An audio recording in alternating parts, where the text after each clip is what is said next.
commençons un nouveau mois. Mais spirituellement, nous ne commençons pas seulement un nouveau mois. Nous commençons un nouveau cycle. Et nous commençons une nouvelle saison. Est-ce qu'on est ensemble? Nous commençons un nouveau cycle, nous commençons une nouvelle saison. Et Dieu m'a dit, dis-leur bienvenue au siècle de lumière. Dis à ton voisin, bienvenue au siècle de lumière. Dis à ton voisin, bienvenue au siècle de lumière. Parce qu'il y a une saison qui arrive. Et c'est la saison des lumières. C'est le temps des lumières. On est ensemble? Matthieu 5, verset 13, 14 et on descend. La Bible dit, vous êtes le sel de la terre. Matthieu 5, verset 14. Vous êtes le sel de la terre. Vous êtes le sel de la terre. Mais si le sel perd sa saveur, avec quoi la lui rendra-t-on? Il ne sert plus qu'à être jeté dehors et foulé aux pieds par les hommes. Vous êtes la lumière du monde. Dis avec moi, je suis la lumière du monde. Et c'est la saison des lumières. Vous êtes la lumière du monde. Une ville située sur une montagne ne peut être cachée. Le temps où tu étais caché est fini. Tu n'as pas dit amen parce que ça ne te concerne pas. Je disais, le temps où tu étais caché est fini. Et la Bible dit, on n'allume pas une lumière pour la mettre sous le boisseau, mais on la met sur le chandelier et elle éclaire tous ceux qui sont dans la maison. Écoute-moi, le but, ce n'est pas que tu éclaires une petite partie. Le but, c'est que tu éclaires tous ceux qui sont dans la maison. Tu vas comprendre ça dans les secondes qui suivent.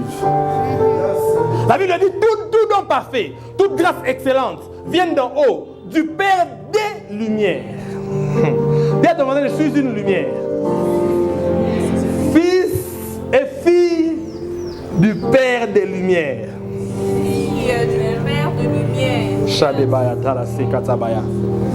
Le siècle de lumière, ce n'est pas un terme que j'ai inventé. On est ensemble? Ce n'est pas un terme que j'ai inventé. Pour ceux qui ont bien étudié, ils savent qu'en histoire, ils ont étudié ça. À l'époque, on appelait ça la deuxième année deuxième année secondaire. Aujourd'hui, ça doit être 8e. Quand on a étudié la Renaissance italienne, on a étudié... avant ça, on a étudié la Renaissance italienne, on a étudié la révolution industrielle. Ah, soyez calme. On a étudié la Renaissance italienne, la révolution industrielle, on a étudié la réforme protestante. On a essayé d'étudier quelque chose qu'on a appelé le siècle de lumière. Et dans ce siècle de lumière là même, on a vu plusieurs auteurs, mais nous, comme nous sommes francophones, nous sommes plus concentrés sur 3 auteurs francophones. Vous vous rappelez? Montesquieu, Voltaire, et qui? Mouta au répondre, je vais lui donner même $20. Qui? Montesquieu, Voltaire et qui? Quelqu'un a répondu, j'ai entendu la réponse. Jean-Jacques Rousseau, voilà! Qui a répondu? Entre vous deux. Je vais donner. Elle a dit Jean-Jacques, elle a dit Rousseau, donc $10, $10. Jean-Jacques Rousseau qui a écrit même le livre Rousseau, juge de Jean-Jacques. Il a dit même une phrase très forte qui est restée. Il dit, l'homme naît naturellement bon, mais c'est la société qui le corrompt. Vous avez étudié ça, n'est-ce pas? Vous avez étudié leur nom, Charles Louis de Seconde, alias Voltaire. Tout cela, vous avez étudié ça. Et c'était un mouvement qui a eu lieu au XVIIIe siècle, à partir de 1715 jusqu'à 1780 quelque chose, où les philosophes et les écrivains se sont rendus compte que il y avait un système qui était établi. On est ensemble? Acclame d'abord pour moi. On a ça en tête. Pour ceux qui n'avaient pas compris la fiche qu'on avait publiée, vous avez maintenant compris. Parce qu'on est retourné au XVIIIe siècle. Écoutez-moi, c'est une saison où les philosophes et les écrivains se sont rendus compte qu'il y avait 2 institutions qui empêchaient aux gens de connaître les choses. On leur obligeait une certaine façon de vivre. Il y avait l'Église et la royauté. On est ensemble? Ils dictaient des dogmes aux gens. Ils disaient aux gens, vous devez faire ça, vous ne devez pas faire ça. Sans que les gens ne puissent réfléchir. Sans que les gens aient leur mot à dire. Sans que les gens, en fait, si tu ne fais pas, tu risques même de perdre la vie. On est ensemble? Et ce qu'ils combattaient, ils ont appelé ça l'obscurantisme. On est ensemble? Vous avez déjà tous entendu ces termes-là. Tous en histoire. Et Dieu m'a dit, nous sommes encore dans une saison où l'ignorance et l'obscurité... Écoutez-moi. Nous sommes dans une saison où ceux qui parlent de certaines choses sont vite discriminés et mis de côté. Voilà pourquoi à nos réunions de jeudi, nous allons enseigner et dire des choses très profondes. Est-ce qu'on est ensemble? Est-ce qu'on est ensemble? Parce qu'il n'est pas seulement du ressort de certaines personnes de marcher avec Dieu. Il faut que tout le monde reçoive la connaissance et marche avec Dieu. Est-ce qu'on est ensemble? La Bible dit, ne scelle les paroles de ce livre, car dans les derniers temps, le livre sera, plusieurs la liront et la connaissance augmentera. Écoutez-moi, la connaissance qui était cachée hier, elle sera révélée dans les temps qui viennent. Parce qu'avec Dieu, la révélation est progressive. On est ensemble? Il y a quelques années en arrière, il y a 30 ans, 40 ans en arrière, il y avait une grande révélation qui était sortie par Kenneth Hagin, qui avait un prédicateur américain qui avait parlé des 9 dons spirituels. Il les a catégorisés. Les gens étaient étonnés. Waouh, c'est exceptionnel. Mais aujourd'hui, là, avec la connaissance d'aujourd'hui, si tu es dans une église où on te parle de 9 dons spirituels, c'est qu'on te préserve. On sait que tu es encore en train de grandir. On commence avec le lait. On est ensemble? Yes. Mais la Bible dit dans Hébreux 6, à partir du verset 1, on dit, vous, arrêtez d'aller vers ce qui est pour les enfants. Cherchez ce qui est... Arrêtez d'aller vers les choses premières de la foi. Dis, cherchez la nourriture solide. À partir d'aujourd'hui, on ne te donnera plus la nourriture des enfants. Est-ce qu'on est ensemble? Voilà pourquoi les 2 samedis qui étaient ici, j'ai parlé de la puissance de Dieu et du prophétique. Les gens n'ont pas compris où je voulais en venir. Mais la saison est arrivée où ça ne sera plus seulement la propriété des pasteurs et des prophètes d'entendre Dieu et de vous commencez à aller les chercher. Non. La Bible dit dans les derniers temps, j'ai répandu de mon esprit sur toute chair, vos fils et vos filles prophétiseront. Écoutez-moi, le temps dans lequel nous sommes, c'est le temps où nous ne sommes pas dans l'Ancien Testament où Dieu était à un endroit et on allait le chercher, où Dieu descendait par des prophètes et on allait chercher les prophètes. Nous sommes dans une saison où l'Esprit est répandu sur toute chair. Amen. Est-ce qu'on est ensemble? Yes. Est-ce qu'on est ensemble? Yes. Et si nous sommes venus... Je vais raconter une chose avant que je commence, pendant vous dire ce que Dieu m'a dit.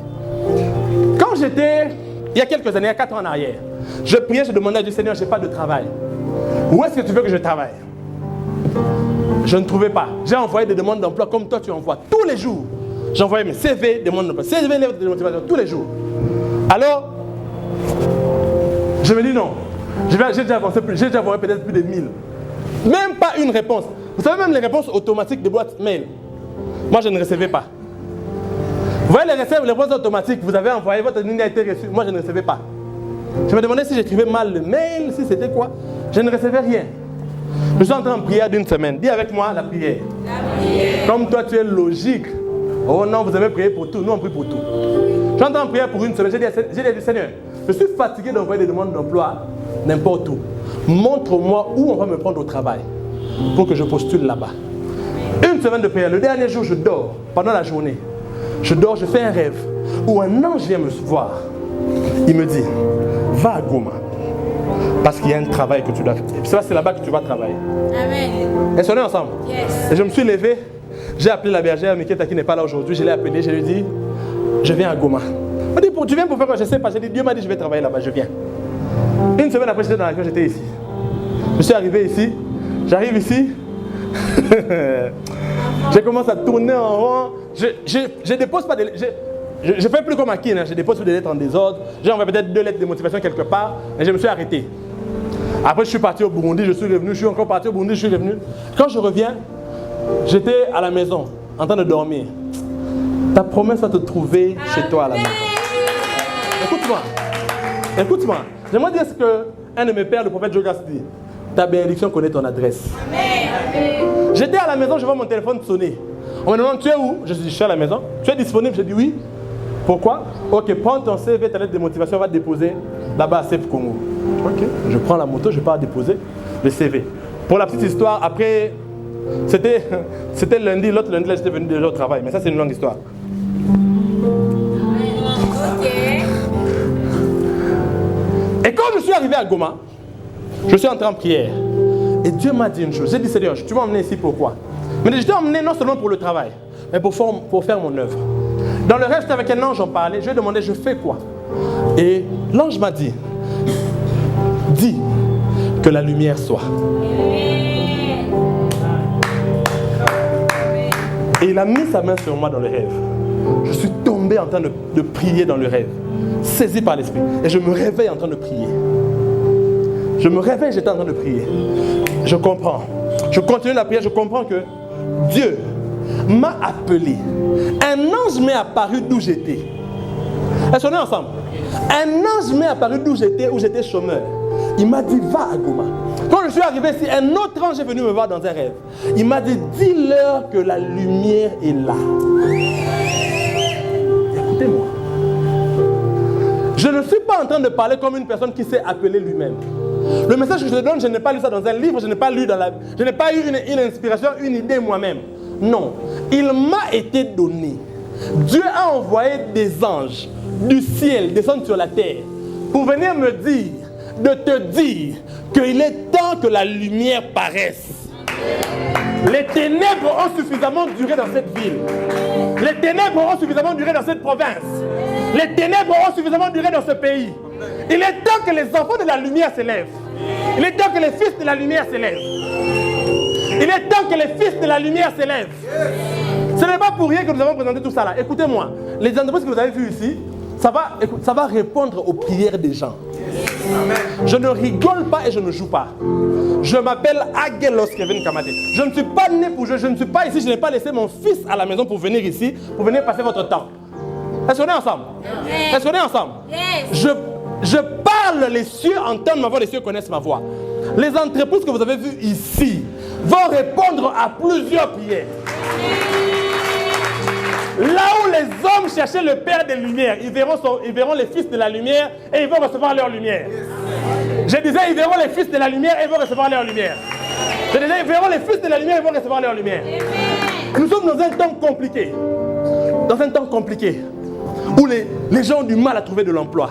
Les choses sont compliquées, les choses sont bloquées pour tout le monde. Est-ce que vous le sentez quand même? Que la situation est bloquée pour tout le monde.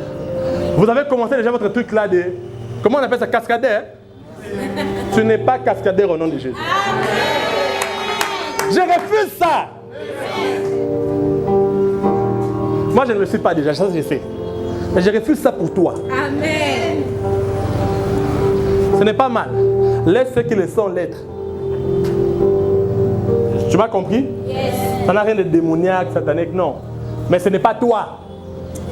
Toi, tu es, comme le frère Denis a dit ici, tu n'as pas été envoyé pour suivre. Tu vas répondre aux besoins des gens. Voilà pourquoi il faut des livres comme ça.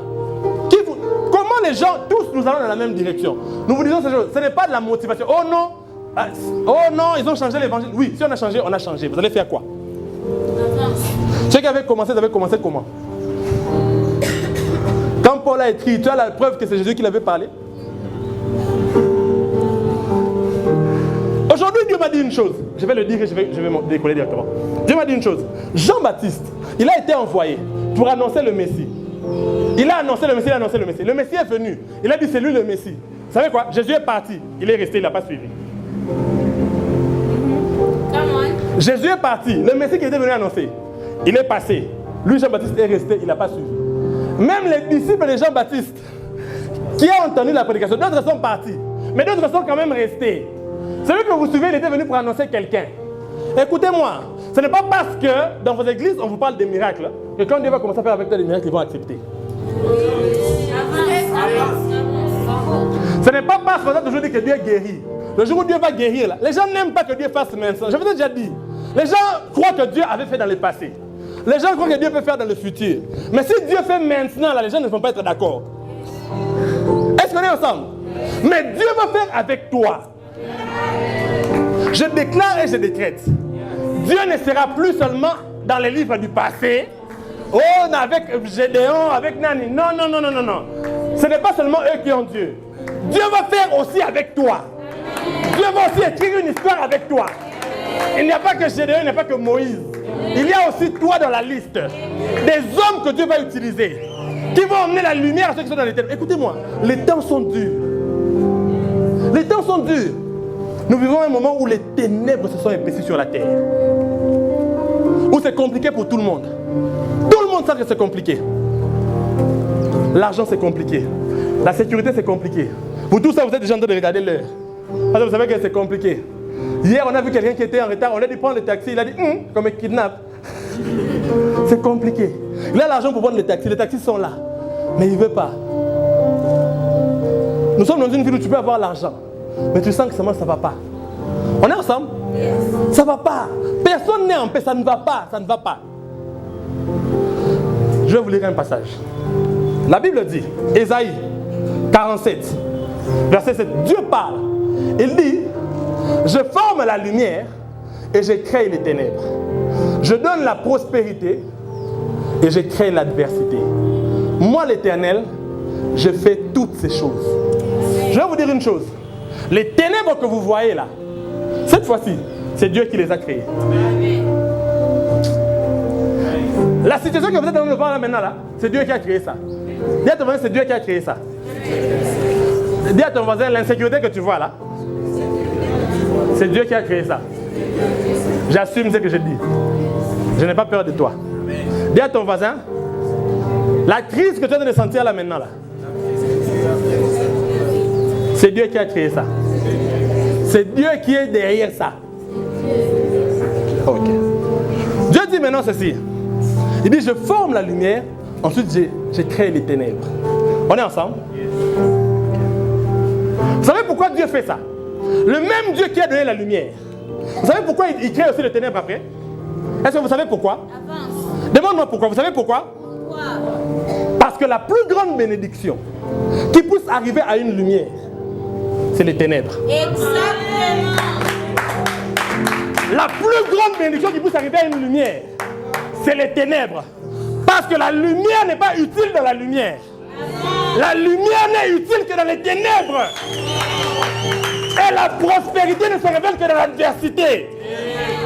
Écoutez-moi, quand tu n'as plus rien à perdre, c'est là que tu commences à gagner. Tu ne sauras pas à quel point Dieu a placé des choses en toi s'il n'a pas retiré tout autour. Quand il n'y a plus de ressources autour de toi, tu deviens toi-même une source. À partir d'aujourd'hui, tu ne vas plus te plaindre de la situation économique de la ville. Tu vas apporter la lumière. Je disais, tu vas apporter la lumière. Je disais, tu vas apporter la lumière. La saison que nous commençons, c'est la saison des lumières. Dis avec moi la saison des lumières. Dis avec moi la saison des lumières. 2 Timothée 4, verset 13. Tu vas comprendre quelque chose. 2 Timothée 4, verset 2 Timothée 4, verset 13, voilà. L'apôtre Paul parle à Timothée, il lui dit, quand tu viendras, apporte le manteau que j'ai laissé à Troas. Il dit quoi? Quand tu viendras, apporte le manteau que j'ai laissé à Troas chez Carpus et ses livres et surtout les parchemins. On est ensemble? Les livres et les parchemins. Mais il mentionne quelque chose. Il y avait un manteau que j'avais laissé. Mais quand tu viendras, apporte-le-moi. Pas un manteau que j'avais oublié. Mais moi-même, j'avais fait quoi? J'avais laissé. Mais quand tu viendras maintenant, apporte-le-moi. Paul, pourquoi tu es en train de chercher une chose que tu avais laissée toi-même? Tu n'as pas oublié, on ne t'a pas forcé, on ne t'a pas demandé. Pourquoi tu cherches la chose que tu avais laissée toi-même? En fait, les commentateurs de la Bible disent que quand il est arrivé à Troas et qu'il devait partir, c'était une période où il faisait très chaud. On est ensemble? Et il n'avait plus besoin de ce manteau-là, il l'encombrait. Mais quand il est arrivé là où il est arrivé, quand il a écrit à Timothée, on dit que la période de grand froid approchait. La période de froid faisait quoi? Approcher. La période de froid faisait quoi? Et quand la période de froid approchait, le manteau qu'il avait laissé là-bas, qui le dérangeait? Est-ce qu'on est ensemble? Le manteau qui le dérangeait autrefois est devenu utile et incontournable aujourd'hui. Je déclare et je décrète. Là où tu encombrais autrefois, tu vas devenir incontournable. Tu vas devenir incontournable. Là où autrefois tu encombrais, La Bible dit la pierre qu'ont rejeté les bâtisseurs. C'est-à-dire qu'ils l'avaient en main. Ils ont pris la décision de la jeter. Mais ensuite, ils sont arrivés au niveau de l'angle. Et ils se sont rendus compte que toutes les pierres n'avaient pas la forme. Aucune des pierres qu'il y avait là n'avait la forme mais de l'angle. Et ils se sont rappelés qu'on avait une pierre dans la main. Ah, est-ce qu'il y a un Joseph ici que ses frères avaient rejeté? On avait une pierre dans la main qui a la forme exacte de l'angle où nous voulons construire. Alors ceux qui avaient jeté, ils sont allés chercher la pierre eux-mêmes. Ils sont allés, là où tu t'avais rejeté, ils vont aller te chercher. Parce que le manteau dont on avait besoin. Apportez-moi le manteau, voilà. Je vais donner une illustration. Voilà. Vous allez comprendre quelque chose. Je sais pas si vous n'avez pas encore compris. Vous allez comprendre quelque chose. Donne-moi le micro. Non, le micro là. Sur la veste. Sur la raquette. Aide-moi avec ça, ça pèse. Donne-moi ça. Je suis en train de faire vivre un verset de la Bible. On est ensemble? Psaume 104. Shadeba. Si tu n'as jamais vu un verset de la Bible, tu es en train de voir un verset de la Bible maintenant là. Psaume 104. Verset 1. Mon âme bénit l'Éternel. L'Éternel mon Dieu, tu es infiniment grand. Tu es revêtu d'éclat et de magnificence. Alléluia. Dieu va te revêtir d'éclat et de magnificence. Je disais quoi? Dieu va te revêtir d'éclat et de magnificence. Mais ça ne s'arrête pas là. Verset 2. Il s'enveloppe de lumière comme d'un manteau. Il s'enveloppe de lumière comme le manteau pour cette saison. C'est le manteau de lumière. Sinon, tu auras du mal à rebrancher. Le manteau de cette saison que Paul avait perdu ou qu'il avait laissé, qu'il est en train de redemander en cette saison, c'est le manteau de lumière. Dis avec moi le manteau de lumière. Le manteau de lumière. À partir d'aujourd'hui, Dieu m'a dit, le siècle de lumière, pourquoi? Parce que les 100 prochaines années, j'ai dit 100, je n'ai pas dit les 5. Les 100 prochaines années, tu seras revêtu d'un manteau de lumière. Vous savez, la particularité avec la lumière, c'est quoi? C'est qu'on n'allume pas une lumière pour la mettre sous une table. Mais on la met sur le chandelier afin qu'elle brille et éclaire tous ceux qui sont dans la maison. Ton influence ne sera plus locale. Ton influence, écoutez-moi, ce n'est pas censé, ça va s'allumer, ne vous en faites pas. Ce n'est pas censé être... Ce n'est pas censé être sous le boisseau. C'est censé éclairer tous ceux qui sont dans la maison. Amen. J'ai dit tous ceux qui sont dans la maison. Amen. La maison, c'est le monde. La maison, c'est la terre. Ton business ne va pas s'arrêter à votre famille et sur ton statut WhatsApp. Avance. Tu dis Amen comme si ça ne te concerne pas. Ton business ne va pas s'arrêter sur ton statut WhatsApp. Ton entreprise ne va pas s'arrêter sur ton statut WhatsApp. Ton idée ne va pas s'arrêter sur ton statut WhatsApp. Ton ministère ne va pas s'arrêter sur ton statut WhatsApp. Ton livre ne va pas s'arrêter seulement auprès des gens qui te connaissent. Tes idées, tes chansons ne vont pas seulement s'arrêter auprès des gens qui te connaissent. Ça doit éclairer tous ceux qui sont dans la maison. Dis avec moi tous ceux qui sont dans la main. Mets la main droite sur ta tête. Dis-moi, ma lumière éclaireront tous ceux qui sont dans la maison. Dis, ma lumière éclairera tous ceux qui sont dans la maison. Dis, la lumière, je la porte comme un vêtement. Ah, fais le mouvement.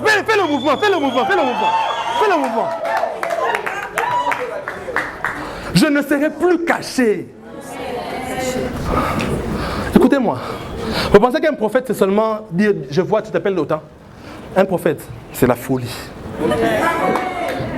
Est-ce qu'on est ensemble? Écoutez-moi. Tu es le sel de la terre. Si tu perds ta saveur, qu'est-ce qui te donne la saveur à toi? Si tu perds ta folie intérieure, tu es foutu. Il faut que tu acceptes d'être différent des gens, mais que tu suives ce que Dieu a mis à l'intérieur de toi. À partir d'aujourd'hui, tu portes de la lumière. Ton comme un vêtement. Tu portes la lumière comme un vêtement. Je disais, tu portes la lumière. Je disais, tu portes la lumière. Tu portes la lumière. Tu portes la lumière comme un manteau. J'ai dit, et je ne rigole pas, je ne joue pas. 100 ans où ta lumière... 100 ans. Minimum. Et Dieu m'a dit ceci. J'avais dit ça ici comme un blague, mais Dieu m'a dit. Quand je dis 100 ans, je ne limite pas à 100. La prochaine saison dépend de comment tu vas gérer les 100 ans. Mais la lumière arrive sur ton ministère. La lumière arrive sur ton business. Ce que tu fais ne sera plus caché. Amen. Je n'aime pas ton amen. Amen. Je vous avais dit, c'est le temps des fils de Dieu. Et je le répète, Dieu me voit. Dans ma folie, dans toute ma folie, je le répète. Les minerais de cette province sont pour les enfants de Dieu.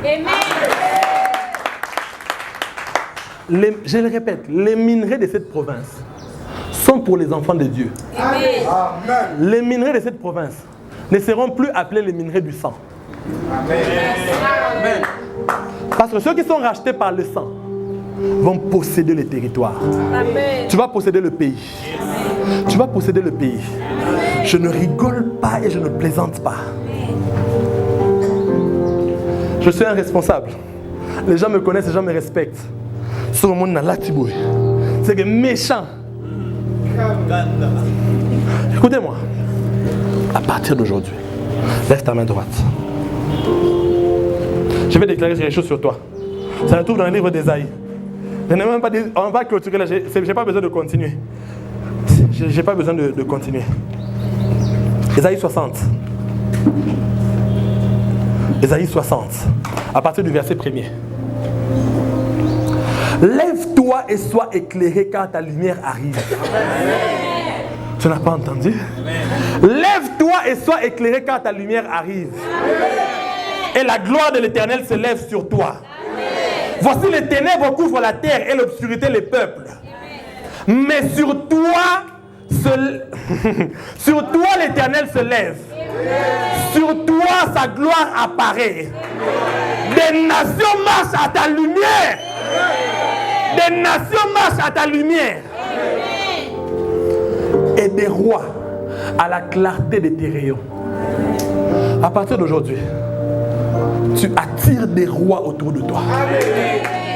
Tu attires des rois autour de toi. Amen. Ésaïe 60. C'est ce que je suis en train de vous lire.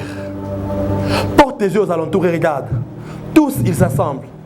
Ils viennent vers toi. Tes fils arrivent de loin et tes filles sont portés sur les bras. Tu tressailleras alors et tu te réjouiras. Amen. Et ton cœur bondira et se dilatera. Amen. Quand les richesses de la mer se tourneront vers toi. Amen. Quand les trésors de la terre, les trésors des nations viendront à toi. Je disais, les trésors de la terre viendront à toi. Amen. Et les richesses de la mer viendront vers toi. Et tu seras couvert d'une foule de chameaux, de dromadaires, de Madian et d'Épha. Ils viendront tous de Séba. Ils porteront de l'or et de l'encens. Et publieront les louanges de l'Éternel. C'est ça la raison pour laquelle Dieu le fait. Les gens vont voir la lumière que tu dégages. C'est la lumière de l'Éternel. Amen. Est-ce qu'on est ensemble? Yes. Merci d'avoir allumé. C'est la lumière de l'Éternel. Les gens vont voir la lumière que tu dégages. C'est la lumière de l'Éternel. Nous sommes comme la lune. La lumière que nous reflétons, ce n'est pas la nôtre. C'est la lumière de Dieu que nous reflétons sur la terre. Amen. Les gens vont voir la lumière de Dieu. Et les vies vont glorifier Dieu à cause de ce que Dieu va faire avec ta vie. Le but final, ce n'est pas l'orgueil. Ce n'est pas que tu te perdes. C'est que les cœurs se retournent vers Dieu. Le but final, ce n'est pas l'alcool, ce n'est pas les femmes, ce n'est pas les voitures, ce n'est pas les maisons. Même si tu auras les voitures et les maisons. Mais le but final, c'est que les hommes voient la lumière de Dieu. Et qu'ils suivent la lumière de Dieu. Et qu'ils glorifient Dieu à cause de la lumière que tu dégages. C'est que Dieu n'a pas fait de toi une lumière pour que tu sois caché. La maison de lumière ne sera plus cachée. Dieu n'a pas fait de toi une lumière pour que tu sois caché. Puisque nous commençons le mois de juin, tu verras la grâce de Dieu ce mois-ci. Le sang de Jésus parlera en ta faveur.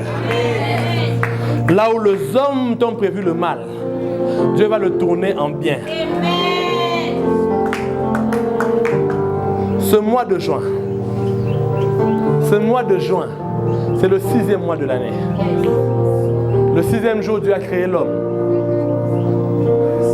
Ce qui a fait que le 7e jour, il se repose. Ce mois de juin, Dieu te donnera une chose qui va lui donner le repos le mois prochain. Dieu va te donner un travail qui va lui donner un repos le mois prochain. Les requêtes qu'on a emmenées à Dieu, tu vas les résoudre. Les requêtes des frères académiques qu'on a emmenées à Dieu, tu vas les résoudre. Tu vas donner le repos à Dieu. Les requêtes des loyers qu'on a emmenées à Dieu, tu vas les résoudre. Tu vas donner le repos à Dieu. Dieu va se reposer à cause de toi. Ce mois-ci, toi, le contrat qu'on avait fait signer avec le chômage est en train de se rompre aujourd'hui. Il y a des gens qui vont chercher le travail. Ils sont qualifiés. On ne les prend pas pourquoi? Parce qu'ils ont un autre contrat ailleurs. Un contrat avec le chômage. Spirituellement, quand on te voit, on voit que tu es déjà engagé dans le chômage. Mais le contrat qui t'unissait avec le chômage, ce mois-ci, il est en train de se déchirer. Je lève ma main droite. Seigneur, tu m'as appelé. Je déclare que l'emploi ne soit plus un problème. Que l'emploi ne soit plus un problème. Que l'emploi ne soit plus un problème. Et je vais être plus clair. Il n'y aura pas ici de chômeurs. Tu donnes à tout le monde un emploi fixe et stable. Et le salaire ne servira pas seulement à payer les loyers, mais ils jouiront des fruits de leur salaire, du fruit de leur travail, dans le nom de Jésus. Que l'Éternel te bénisse et qu'il te garde. Qu'il fasse sa face sur toi et qu'il t'accorde sa grâce. Que l'Éternel te bénisse et qu'il te garde. Qu'il fasse sa face sur toi et qu'il t'accorde sa grâce. Qu'il tourne vers toi les regards et qu'il t'accorde sa paix. Tu es béni dans la ville et en dehors de la ville. Tu es béni dans la ville et en dehors de la ville.